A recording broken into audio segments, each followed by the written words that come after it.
잘럿은 칙칙한 기사는 가라 발칙한 경제입니다. 오늘도 재미있는 경제 이야기 들려드리겠습니다. 머니투데이 방송 권순우 기자 나와 있습니다. 어서 오세요. 안녕하세요. 상식의 반대말은 욕심이라고 생각하는 상식주의자 권순우입니다. 네, 그리고 오늘은 염현석 기자도 나왔습니다. 어서 오세요. 네, 안녕하세요. 카더라를 그렇다로 바꾸는 사실주의자 염현석입니다. 네, 반갑습니다. 저는 시장을 읽는 남자 이주호 앵커입니다. 자, 지구를 지키는 발칙한 경제죠. 저희는 2명이 부족합니다. 오형제를 내야 되는데. 그게 아니라 너무 아재 개그인가요?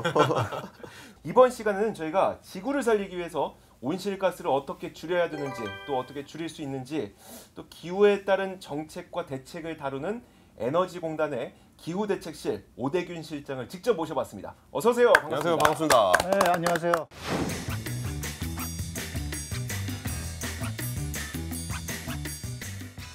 힘들게 모신 분이니까 네네. 우리 A부터 털어갖고 그렇죠. G까지 한번 가보자고요. 네, 알겠습니다. 그 기후대책이라는 게 뭐예요? 기후대책. 기후가 변화한다는 거잖아요. 기후 변화. 이제 우리가 날씨 예보를 들 때마다 항상 듣는 기후 변화 때문에 네네. 이렇게 됩니다. 그러니까 기후가 변화하면 좋은 것이냐, 안 좋다고 생각하는 거죠. 그러니까 기후 변화에 얘기될 때 가장 큰 게 뭐예요? 무슨 기상재해가 일어난다거나 예. 우리한테 피해를 주는 것이기 때문에 기후 변화가 일어나는 걸 가능하면 좀 늦췄으면 좋겠다. 네네. 일어나는 걸 막기는 어려울 거라고 보고요. 네, 늦췄으면 좋겠다. 즉 그런 그 기후 변화가 일어나는 걸 천천히 일어나도록 우리가 노력을 하는 모든 대책을 다 합쳐서 기후 대책이라고 부르는 거죠. 그걸 뭐 우리가 기도한다고 되는 건 아닐 거 아니에요. 그렇죠. 그러니까 이거는 기후 변화가 왜 일어났고, 그렇죠. 그럼 뭘 어떻게 하자는 얘기인 거예요? 자, 그럼 기후 변화가 왜 일어나느냐? 기후 변화라는 게 일단 이제 그걸 일으키는 게 온실가스라고 하는 겁니다. 네, 왜 네. 온실가스라고 부르느냐? 온실 효과라는 걸 일으키는 가스라는 겁니다. 온실 효과라는 게 햇볕을 받으면 속이 따뜻해지잖아요. 예. 그러니까 기후 변화가 똑같은 거죠. 햇볕을 받았더니 지구가 따뜻해지더라. 예. 그런데 그게 왜 일어나느냐? 온실은 그 비닐 때문에 일어나죠. 예, 그런데 예. 그 비닐과 같은 역할을 하는 것이 우리가 화석 에너지라는 것을 사용해서 나오는 이산화탄소 때문이다라고 하는 거죠. 네네. 이산화탄소, 우리가 이게 숨 쉬는 이 그렇죠. 이산화탄소요? 그럼 대책이 우리 보고 이제 숨을 쉬지 마라 이런 건 아닐 거 아니에요? 그건 아니죠. 예. 네. 그건 생존이니까 어쩔 수 네. 없고. 예. 현재의 인류 문명이 땅 속에 있는 소위 탄소라고 하는 것을 꺼내서 예. 그것을 태워서 거기서 나오는 에너지를 가지고 쓰면서 만들어진 문명이에요. 석탄석유. 그렇죠. 그러니까 그걸 덜 쓰는 방향으로 덜 쓰거나 아니면 다른 걸 쓰거나 이제 이렇게 바꾸어가는 노력을 하는 게 가장 대표적인 기후 대책인 거죠. 약간 이게 음모론일 수도 있는데 그 지구 온난화 그거 사기다. 네. 올라봐야 별로 안 오른다. 그리고 뭐 이거 실제로 이거 해가지고 투자를 뭐 많이 했잖아요. 이것저것 활동을 했는데 실질적인 효과가 없다. 지구 온난화의 증거가 없다라고 주장하는 약간의 음모론자들도 있는데 그분들의 주장은 어떤 거고 거기는 그건 어떻게 반박을 좀 할 수가 있어요? 지난 10월 초에 우리나라에서 IPCC 세계 총회라는 게 열렸습니다. 네. 예. 그 IPCC가 유엔에서 세계 기상기구와 유엔 환경계획이 같이 힘을 합쳐서 전 세계 과학자들을 지원하도록 만든 거예요. 네. 정말 기후 변화가 일어나는지 한번 보자. 연구를 해봐라. 그 총회에서 이게 우리 전문가들이 의견들이 모아진 정말 지구를 그러니까 어떤 문제를 가지고 있는지를 해낸 보고서입니다라고 이렇게 나오거든요. 네네. 그 보고서에서 지금 일어나고 있는 이런 그 기상의 변화, 이 기후 변화의 90%, 95%는 예. 사람이 만들어낸 아. 거다라고 결론을 내고 있습니다. 이 정도면 믿어야죠. 괜히 하기 싫다고 쓸데없는 소리 하면 안 되겠네. 그렇죠. 그러니까 이게 우리가 그냥 만들어낸 말은 아니고요. 그런 보고서가 벌써 5차에 걸쳐서 나왔습니다. 근데 그런 말하는 사람 중에 대표적인 사람이 트럼프잖아요. 그렇죠. 그러니까 이게 만만한 일이 아니에요. 이게 네. 기후 변화로 인한 산업 변화가 워낙 크기 때문에 네. 이걸 그렇죠. 어떻게든 좀 저항해 보려는 사람들이 있거든요. 있죠. 당연히 이 있죠. 패러다임이 굉장히 크게 바뀌어야 되기 때문에 그렇죠. 기존 세력과 새로운 세력 간의 알력 싸움이 굉장히 클 거예요. 특히 트럼프 대통령 같은 경우에는 대표적인 이제 예전 산업을 집중적으로 육성을 하고 지지 기반층이 그쪽이다 보니 그렇죠. 좀 어쩔 수 없는 측면도 있고 뭐 그래서 탈퇴도 그렇죠. 했고요. 파리 기후협약 가장 탈퇴했죠. 주 지지 기반인 미국 중서부의 그쪽이 미국에 전통적으로 석탄 많이 나고 그렇죠. 그렇죠. 예. 그걸 기반으로 하는 산업이 있는 데다 보니까 그걸 이제 두둔하는 것이죠. 어쨌든 그 온난화를 막기 위한 그 어떤 노력들이 비용이 수반될 수밖에 없는 상태잖아요. 거죠. 지금 네, 상태에서는 그렇죠. 그거를 어떻게든 이제 그 완충 작용을 해야 될 거고 그 정책적으로도 나중에 비용을 그 수익으로 돌려줄 테니 이런 인센티브도 분명 누가 수익으로 돌려줘요? 뭔가 에너지공단이? 아니, 공단이 하진 않겠지만 배출권 거래제도 그 수익으로 나중에 돌려주겠다는 인센티브를 미리 제시를 해놓은 거잖아요. 뭐 일종의 그런 거긴 네. 하죠. 근데 환경 문제는 사실 상당 부분이 비용은 내 주머니에서 나가지만 네. 이득은 대체로 모든 사람들이 환경이 개선되는 걸로 사실은 나타나는 거잖아요. 네네. 근데 이제 딱 찍어서 기업들만으로 보면 기업의 경영 상태에 직접 개입을 하다 보니 기업의 경영 상태에 그나마 보완책은 좀 있어야 한다. 그러므로 이제 배출권 거래처럼 그걸 줄이는 노력을 한 기업에게는 네. 그런 노력을 하지 않은 기업들이 그 기업을 그러니까 노력을 한 기업을 도와주도록 시스템을 만든 네네. 게 배출권 거래제인 거죠. 아, 그럼 이제 배출권 거래제 얘기가 나왔으니까 이제 배출권 거래제 얘기를 하자면은 사실 최근에 들었던 얘기들 중에는 기업들이 배출권 거래제를 통해서 이 배출권을 사고 싶은데 배출권이 없다. 그래서 이게 너무 왜 비싸졌다, 또. 그러니까 왜 없나 봤더니 이게 배출권 거래를 통해서 생겨나는 이익이 별로 없는 거예요. 근데 배출권이 없었을 때 생겨나는 그 작은 벌금 이거보다 네. 이 정부의 눈치와 사회적 지탄과 이게 무서우니까 일단 그냥 갖고 있는 거야.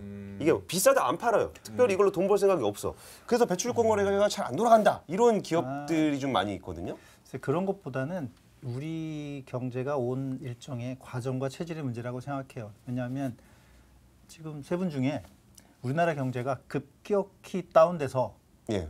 매년 꽤 긴 기간 동안 마이너스 성장을 기록하게 될 거다라고 예상하세요?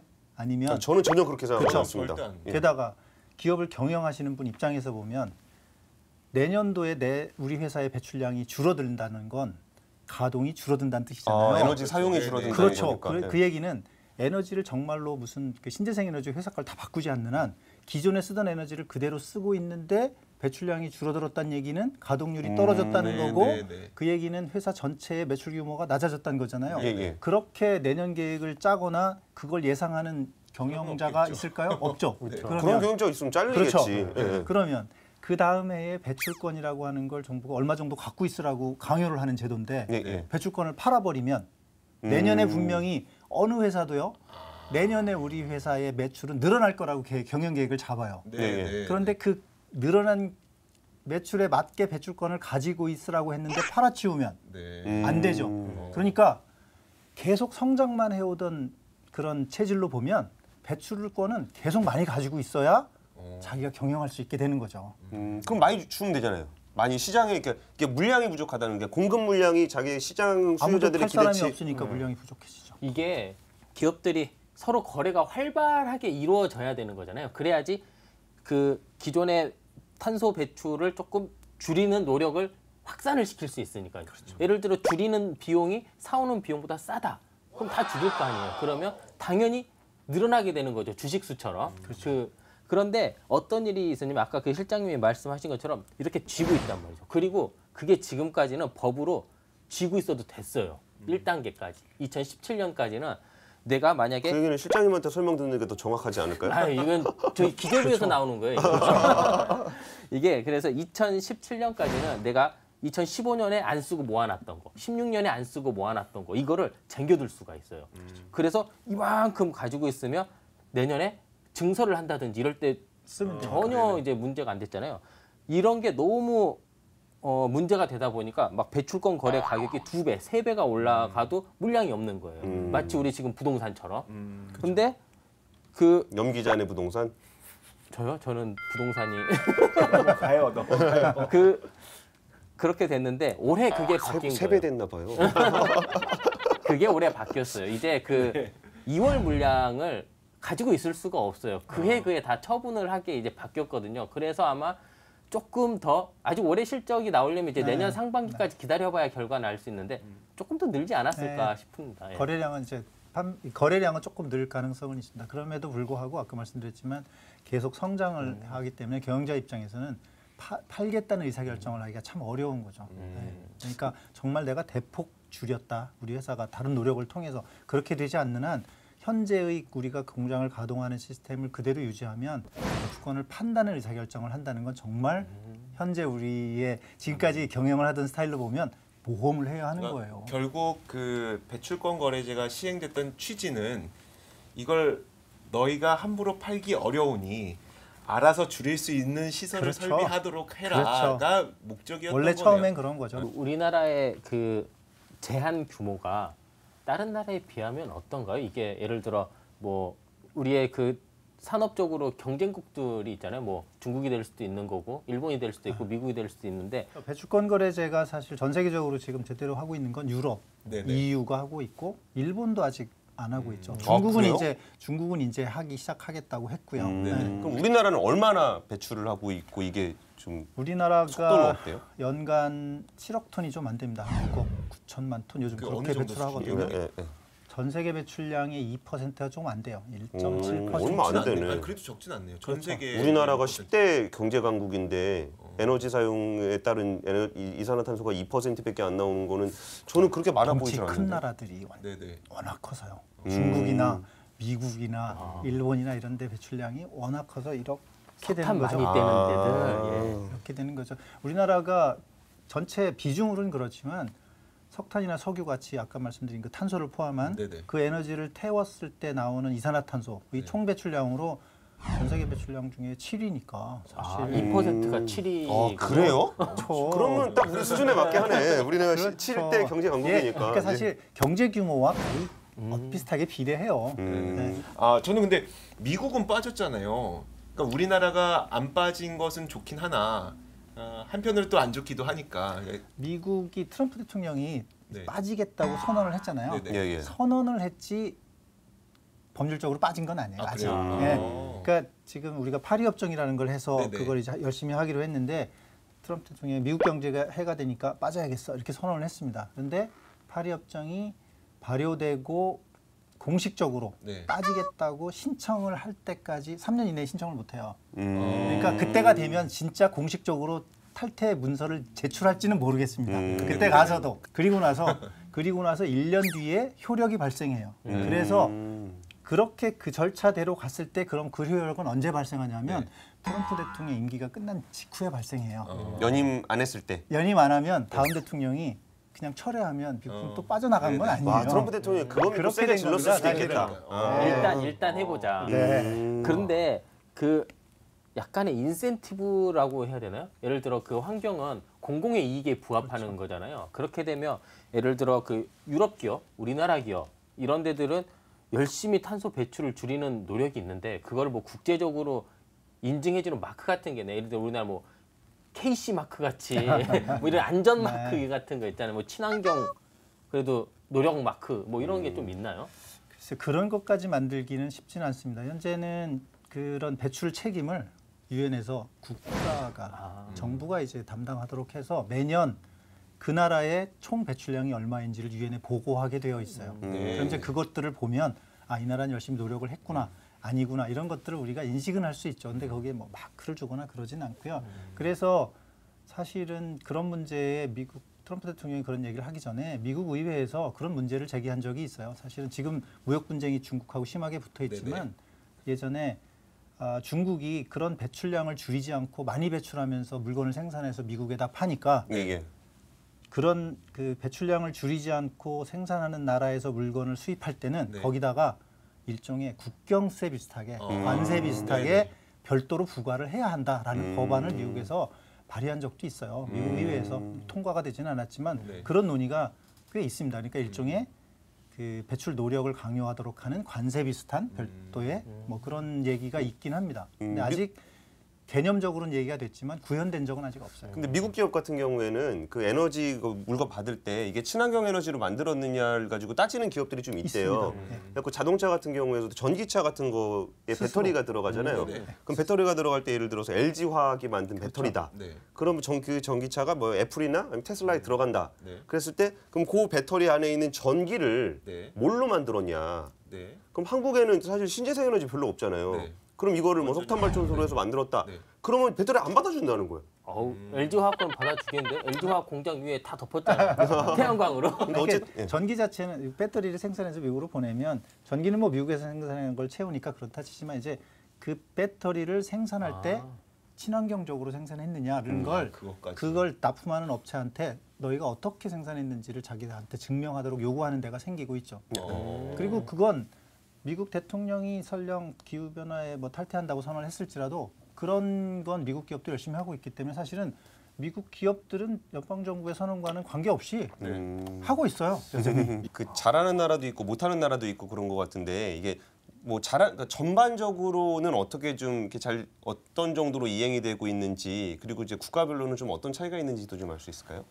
아무래도 EU가 제일 사실 큰 덩치로는 열심히 한다고 할 수 있습니다. 네. 그 유럽이 기후가 변화하면 유럽이 살기 어려운 땅이 될 거라는 보고서들이 꽤 있거든요. 얼마 전에 이탈리아에서 그 폭우 쏟아졌던 것도 그런 거예요. 잘 아시겠지만 유럽의 중심이 우리보다 위도가 꽤 높아요. 네네. 베를린이 한 45도면 만주 저 위에고요. 그러면 한겨울에 영하 30도, 40도 갑니다. 근데 베를린이 영하 2도, 3도밖에 안 가거든요. 그거는 그 해양성 유지하고 그- 있는 기후 시스템이 있는데 그게 깨지면 네. 유럽은 정말 살기 어려운 곳이 될 것이다. 이런 보고서들이 꽤 있어요. 얘기는 알겠어요. 그러니까 기후 변화를 막아야 되는 건 알겠는데 이건 좋은 얘기고 네네. 그러려면 에너지를 좀 잡아줘야 되는 건데 에너지를 잡는 건 굉장히 고통스럽잖아요. 그렇죠. 그리고 이거는 늦게 할수록 좋은 것 같아.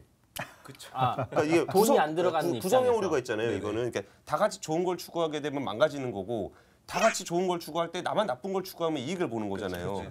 그럼 이것도 일종의 협상인 거잖아요. 우리가 얼마큼 저기를 하겠다. 그럼 이런 거는 우리나라 입장에서는 좀 어떤 방식을 써서라도 조금 줄게끔 협상을 해야 되는 거 아닌가요? 그냥 협상을 할 때는 어떤 식의 얘기가 진행을 할 수 있어요? 유엔에서 주도를 하고 있죠. 네, 네. 예, 그래서 기후변화 협약이라는 걸 만들었어요. 네. 누구나 다 환경에 좋은 것이라서 다 열심히 한다면 협약 안 만들겠죠. 그쵸. 협약을 왜 네, 만들었겠어요? 네, 네. 잘 안 하려고 하니까. 네. 아까 말씀하신 것처럼 프리라이딩을 하는데 해야 나만 돼. 쓱 그렇죠. 나만 쓱 빠지려고 하는 특히 그 미국 같은 그런 네. 것들 그런 나라들이 이제 딱 정리하려고 하니까 협약을 만들어서 매년 협상을 하고 있습니다. 그러다 보니 거기서도 이제 누구 책임이냐? 그렇죠. 그 원래 누구 책임이었겠어요? 에너지를 많이 쓰는 나라. 네. 그러면 당연히 선진국. 선진국. 네. 그렇죠. 그러니까 근데 이게 많이 쓴 나라인지 많이 썼던 나라인지 이걸로도 충분히 싸움의 여지가 있는 그래서 것 같아요. 현재 많이 쓰고 있는 나라와 역사적으로 많이 쓴 나라. 그렇죠, 사실은 그렇죠. 이게 지금까지 이산화탄소가 싸움이 나가서 있는데. 없어지지 않고 지구에 계속 쌓인 거니까 네, 네. 역사적 누적 배출량이 많은 나라가 책임이 크다. 이런 공룡한테 거죠. 책임을 물려야 그러니까 돼. 현재 책임은 중국이 제일 커요. 네. 매년 제일 많이 나오니까. 그러나 네. 역사적 누적 책임으로 보면 미국이 당연히 더 크겠죠. 미국이 네. 훨씬 크죠. 지금까지 니네가 그러면 해온 게 얼마나 그래서 우리나라는 그러면 그 누적 책임에서 우리나라 경제 개발한 기간이 무척 길지 않잖아요. 다른 네네. 선진국보다. 그렇죠. 예. 그래서 한국은 몇 년을 안 했는데 우리. 한국은 꽤 책임이 없느냐? 누적 배출량 기준으로 12위. 생각보다 우리도 많이 책임을 썼네. 가지고 있어야 할 때가 된 거죠. 그래서 처음에 이제 기후변화 협약에서 이런 걸 줄이자고 했을 때 교토의정서라는 걸 했어요. 그때만 해도 이제 그게 97년에 만들어진 네네. 건데 그때만 해도 우리나라가 96년에 OECD에 가입했고 아. 한국은 과연 선진국이냐 아니냐 이런 논란이 네네. 많을 때예요. 고점 잡았겠다. 그래서 그때는 협상 전략이 우리는 되도록 좀 덜하는 쪽으로 그치. 그거였거든요. 예. 근데 지금은 덜하는 쪽으로라고 말을 하기가 좀 그래요. 민망한 이미 상황이죠. 그렇죠. 12위까지 민망합니다. 올라왔으니. 전 세계적으로 한국이 그 충분히 경제적으로 능력이 있는 나라라고 인식을 하기 때문에 이제 우리 좀 덜 할게요. 그러면 다들 좀 그렇게 보죠. 에너지 전환으로 한번 넘어가 볼게요. 조금 전에 그 저희가 방송 직전에 했던 얘기가 자동차의 변화는 기후 변화 때문이다. 예, 예. 라는 이야기를 하셨어요. 에너지 전환도 전환 가운데 우리가 사용하는 많은 기기 가운데요. 실제로 온실가스를 직접 배출하는 기기가 많진 않아요. 그 가운데 하나가 그냥 자동차인 거고. 자동차가 가장 많이 하고 있죠. 집 있잖아요. 집. 집? 집은 어떻게? 난방, 난방? 냉난방. 네. 그 아. 어찌 보면 그러니까 우리가 가장 쉽게 착각할 수 있는 게 저는 지금 운행되고 있는 전기차도 굉장히 오염물질을 많이 배출하고 있는 거예요. 석탄 화력 왜냐면 발전소에서 그렇죠. 정신하면 2차 에너지거든요. 전기. 네. 전기라는 거는 지금 2차 에너지고 1차 에너지보다 효율이 훨씬 낮은 2차 에너지예요. 그러니까 석탄을 그냥 떼서 불을 지피는 게 효율이 더 좋지. 그거를 발전을 해서 전기 보일러를 떼면 효율이 확 낮아지거든요. 그렇긴 한데 이제 그걸 우리가 처리할 수 있는 기술적인 방법에 관한 문제도 있어요. 그래서 가장 큰 문제는 뭐냐면 특히 이 화석연료를 태워서 배출하는 건 자동차 같은 경우는 이런 거죠. 점 오염원이라고 하거든요. 음. 이게 돌아다녀요, 게다가. 네네. 그런데 만일 화력발전소 한 군데서만 배출을 하면 하다 안 되면 우리가 굴뚝에서 뭔가를 할 수도 네, 있잖아요. 그런데 이산화탄소를 그렇죠. 포집한다든지 그런데 이렇게, 예. 자동차 배기구마다 그걸 다 설치할 수는 없잖아요. 네네. 그러니까 막 설치해놨더니 막 그 폭스바겐처럼 막 그냥 말이 안 되고 조작하고. 그렇죠. 그런 일들이 발생할 수 있으니까. 그러니까 사실은 전기자동차가 아직은 신재생 에너지로 다 발전을 하는 게 아니라서 오염물질이 많이 나오긴 하지만 네. 오염물질이 나오는 것이 돌아다니면서 바퀴벌레처럼 문제를 일으키는 거는 줄일 수 있는 거죠. 이거 한 군데서만 하고 지금 일반인들이 그쵸? 자동차 타고 다니는 걸 바퀴벌레라고 비유하신 겁니까? 좀 배출한다. 혹시 그렇게 하면 이해가 좀 빨라지지 않을까 아, 예, 예. 싶은데. 비유의 좀 너무 많이 비유입니다, 나왔나요? 비유. 예. 근데 어쨌든 그렇게 그 처리를 한 군데서 할 수 있게 한다는 측면에서는 좋고요. 근데 네. 사람이 자꾸만 전기를 쓰고 싶어해요. 전 세계 모든 사람이. 네. 왜냐하면 깨끗하고 그렇게 편하거든요. 쓰기 쉬운 건 없거든요. 맞죠. 그렇죠. 네, 네. 그러니까 사람들이 착각하기 쉬운 거죠. 나는 배출하고 있지 않다. 왜냐하면 아무리 둘러봐도 용기가 안 나. 배출하는 게 그렇죠. 전기만 쓰고 있으니까 난 전기밖에 안 써. 에너지 전환에 대한 그 숙제는 안고 계실 그렇죠. 것 가지고 같아요. 있는 거죠. 네. 음. 그러니까 제일 중요한 게 어쨌든 아무리 우리가 효율을 높인다, 고효율로 네. 네. 효율을 높인다 하더라도 여전히 화석연료를 쓰면 예. 문제가 되는 거죠. 따라서 근본적으로는 온실가스가 안 나오는 에너지로 어떻게 바꿀 것인가죠. 기존의 에너지 시스템이라고 하는 것, 즉 우리가 지금 막 누리고 있는 화석에너지, 네. 석탄, 석유, 그는 석탄, 석유를 많이 가지고 있고, 그렇죠? 예. 그리고 그걸 캘 능력이 있는 나라가 이거예요. 예, 예. 그런데 이젠 태양광은 누가 많이 공평한 가지고 있는 게 아니잖아요. 공평하잖아요. 네. 따라서 태양광을 잘 받아들일 수 있는 기술을 개발하고 하면 기존의 석유 매장량이 많은 나라가 이제 힘센 나라가 아니라 그렇죠. 기술로 부족함을 커버할 수 있는 거니까 우리 입장에서 보면 빨리 빠져서 그쪽으로 빨리 이동하는 게 미래에 훨씬 나을 수 있다는 거죠. 계속 매장량에만 매이기 시작하면 우린 땅덩어리가 좁아서 되게 힘들어요. 그러니까 그 매장량이 적으니까. 그러니까 빨리 기술로 그런 것을 커버할 수 있는 전환을 빨리 이루는 게 지금 당장은 힘들지만 훨씬 더 그 장기적으로 우리한테는 유리한 방향이다 이렇게 생각해요. 네. 현대차에서 오늘 자료를 하나 보내줬는데 영상 자료를 솔라 시스템. 네, 차가 이렇게 가는데 그 차 위에 뚜껑이 다 이게 썬루프요? 아니, 썬루프 1단계는 이 차 뚜껑 썬루프 쪽이고 네네. 여기다 태양광 패널을 설치하는 거고 2단계, 3단계로 가면 이제 본네트까지 다 태양광으로 덮는 뭐 이런 것도 나온다 그러더라고요. 근데 이게 이거 하나가 하는 거 뭐 해봐야 얼마 하겠느냐만은 2천만 대의 자동차가 지금 한국에서 돌아다니고 있기 때문에 이거는 이제 바뀔 때마다 이렇게 차근차근 하게 나가면은 그것도 참 많은 그 에너지 전환에 네, 뭐 도움이 될 날이 올 것 성공과 같아요. 실패들이 왔다 갔다 하긴 하지만 아주 다양한 그 시도들이 많아요. 뭐 그 소음 방지벽 위에 네. 전국의 아파트 옆에 도로 옆에 소음 방지벽 다 있거든요. 네네. 그 위에 아, 태양광, 거기에 그다음에 패널 설치하자. 모든 오. 시내버스 정류장 위에 다 네, 그쵸 네. 그늘도 만들 겸. 예, 네. 그거 다 아, 그다음에 지금은 설치되어 있긴 한데 그런 하나큐스에 것도 몇 시도한 사람 나라도 됩니까? 있잖아요. 도로를 아예 그냥 밑에다가 태양광 패널을 깔고 포장을 와. 투명하게 포장을 해서 네네. 도로 자체가 태양광 발전 이런 시도도 하고 있거든요. 그럼 이건 재생에너지 사업을 넘어서 SOC 사업으로까지 그러니까요. 연계가 되는 거네요. 다양하게 예, 예. 연계가 되는 거죠. 근데 이제 아직 뭐 다양한 기술적 난제들이 있어서 모두 다 해결된 건 아니지만 실제로 그런 여러 가지 시도는 자꾸 하면 언젠가 그쵸. 해결 예. 방법을 찾아내고 시도를 해야 성공하니까. 해법이 나오니까. 그렇죠. 우리가 그 지구 온난화를 막고 지구를 구하기 위해서는 정말 어느 한 부분에서 누가 뭐 혼자 잘한다고 되는 게 아니라 진짜 온 국민이 다 같이 해야만 전 세계가. 전 세계가 세계가. 다 같이 해야지. 전 세계. 그래서 막 트럼프도 세계에서 원전이 몇 기는 꺼져야지. 중국도 석유 화학 발전소도 몇 기는 꺼져야지 구해질 수 있는 게 바로 지구니까요. 많은 국민들도 함께 우리 지구를 구하는 데 동참했으면 좋겠습니다. 자, 오늘 여기서 마치도록 할게요. 지금까지 에너지 공단의 기후대책실 오대균 실장과 함께 이야기를 나눠봤습니다. 오늘 말씀 고맙습니다. 감사합니다.